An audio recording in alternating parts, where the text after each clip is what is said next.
आपको पता है खगड़िया लोकसभा में आज 7 मई को मतदान चल रहा है और हमारे साथ जो है जदयू के जो हैं कार्यकर्ता जो है जो युवा हैं और इस क्षेत्र में जाने जाते हैं कि बहुत कर्मठ युवा जो है जदयू के कार्यकर्ता हैं। इस बार खगड़िया लोकसभा में क्या माहौल बना हुआ है, कैसे लोगों को जो सपोर्ट करना चाहते हैं और क्या माहौल बना हुआ है खगड़िया जनता में? नमस्कार। माहौल तय है, जनता किसी के बहकावे में नहीं आती है। जी जी। जनता का जो निर्णय होता है वो पहले से वो लोग तय करके रखते हैं। और जहाँ तक बात है विकास की जो लहर चल रही है देश में, बताने की जरूरत नहीं। तीसरे चरण में क्या रुझान है, मतदाता का क्या रुझान है? रुझान खगड़िया जिला में जनताओं में जहाँ तक अभी तक देखने को मिल रहा है तो स्थानीय और बाहरी का कुछ मुद्दा है जिसके कारण जनताओं में रोष है और थोड़ा इसका तो असर जरूर है। इस पर कैसा लग रहा है, किसका पलड़ा भारी पड़ेगा जब बाहरी और भीतरी का जो ये मुद्दा चल रहा है? तो जनता तय करेगी, लेकिन अभी तक के जो रुझान से पता चल पा रहा है जनता में थोड़ा सा इसको लेकर के नाराजगी जरूर है कि स्थानीय को मौका नहीं दे करके कहीं बाहरी कैंडिडेट को ला करके जो है दे दिया गया है। नाराजगी भी लग रहा है। हाँ, नाराजगी थोड़ी नाराजगी है जनताओं में, नाराजगी है इसको लेकर के। बाकी फिर सब लोग मोदी जी के नाम पर देश को आगे बढ़ाने की ओर बढ़ रहे हैं, लेकिन स्थानीय तौर पर जनताओं में नाराजगी है प्रत्याशी को लेकर। मनोज जी, आज जो है मतदान कई केंद्रों पर जो है गोगरी के लगभग कई केंद्रों पर हम लोग 10 से 20 केंद्रों पर हम लोग जब मतदान केंद्रों पर गए जिसमें जनता का एक निर्णय देखा गया है। इस बार बदलाव की लहर जनता के मूड में बना हुआ है। देखिए, मैं देश की तो बात नहीं कर सकता, देश में तो ऐसा नहीं कर सकता हूँ, लेकिन खगड़िया लोकसभा की जहाँ तक बात है तो खगड़िया लोकसभा में ऐसा कुछ जरूर प्रतीत होता है कि लोग तंग आ चुके हैं कि कहीं से लोग बाहरी कैंडिडेट आ जाते हैं। बहुत मतदाता का कहना हुआ कि महंगाई से बहुत तंग आ चुके हैं। नहीं, देखिए, देश है तो देश चलाने के लिए सरकार को उसका अपना पॉलिसी होता है, अपने हिसाब से जनता तय करती है। तो ये सब मुद्दा है, लेकिन इन मुद्दों का देखिए माननीय नरेंद्र मोदी जो हैं देश के यशस्वी प्रधानमंत्री, उनका जो विकास मॉडल है उससे देश प्रभावित है और देश कहीं ना कहीं उनको विश्व नेता बनाने की ओर ले जा रहा है। तो देश में ऐसा कुछ नहीं है, कहीं कहीं क्षेत्रों में जैसे खगड़िया ले लीजिए या अन्य भी कुछ जगह है जहां पर कि थोड़ा रोष है। बाकी सभी प्रधानमंत्री कार्यशैली से खुश हैं सभी लोग। बहुत मतदाताओं का कहना है कि प्रधानमंत्री श्री मोदी जो है सिर्फ जो है 5 किलो अनाज दे करके जनता को ठगी का काम किया। इस पर क्या करना चाहते हैं? नहीं, ठगी का काम नहीं कहा जा सकता है। 5 किलो अगर जनता को अनाज मिल रहा है तो उसका लाभ तो जनता को मिल ही रहा है ना।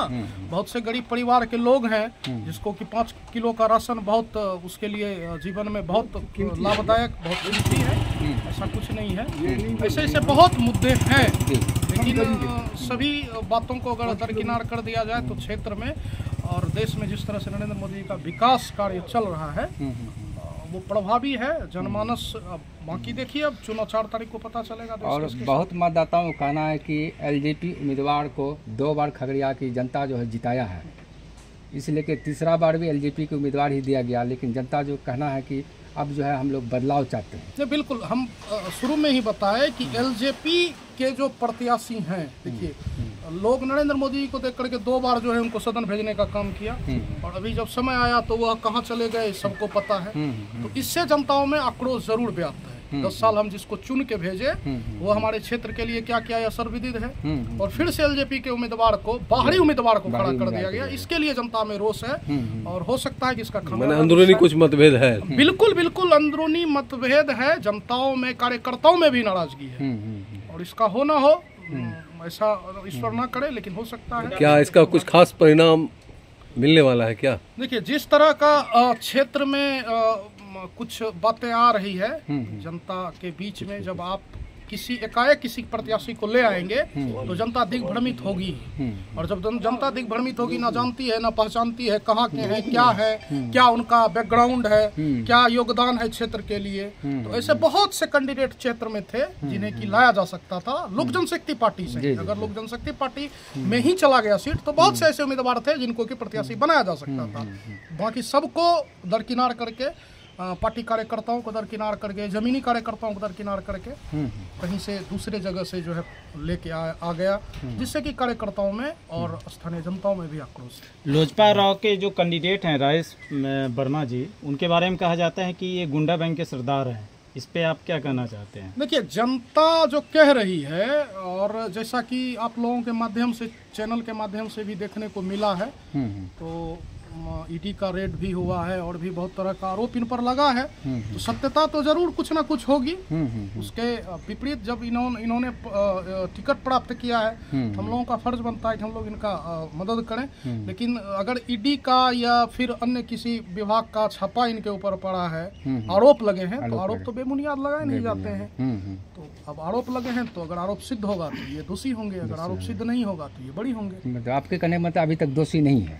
अभी तक तो यही कहा जा, जब तक कोई सजा याफ्ता कोई भी हो, केस आप किसी पर भी, हम पर, आप पर, किसी पर भी हो सकता है। लेकिन केस तभी हो सकता है जबकि कुछ ना कुछ अगर आपका उसमें दोष होगा। दोष अगर है तो FIR हुआ है, जब दोष सिद्ध होगा तो जेल के अंदर होंगे, फिर जेल से बाहर तो हो नहीं सकते हैं। खगड़िया जिला में ऐसा सुनने को आया है कि गोदी मीडिया के थ्रू जो है कुछ मीडिया वाले को भी खरीद फरोख्त किया गया है इनके राजेश वर्मा जी के द्वारा, उस पर आप क्या कहना चाहते हैं? देखिए, काफ़ी वीडियो वायरल हुआ है, हमने भी देखा है। कल रात में भी वीडियो वायरल हुआ था, उससे पूर्व भी वीडियो वायरल हुआ था।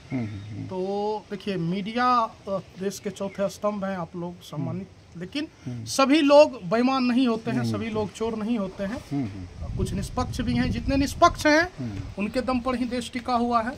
और बाकी अगर खरीद फरोख्त हुआ होगा तभी तो बात वायरल हुई है, तभी तो वीडियो वायरल हुआ है। तो ऐसा तो खुद स्वीकारोक्ति उन्हीं के बयान में जो ऑडियो क्लिप वायरल हुआ है उसमें खुद ही दिख रहा है। तो इसके ऊपर विशेष टिप्पणी नहीं करना चाहिए।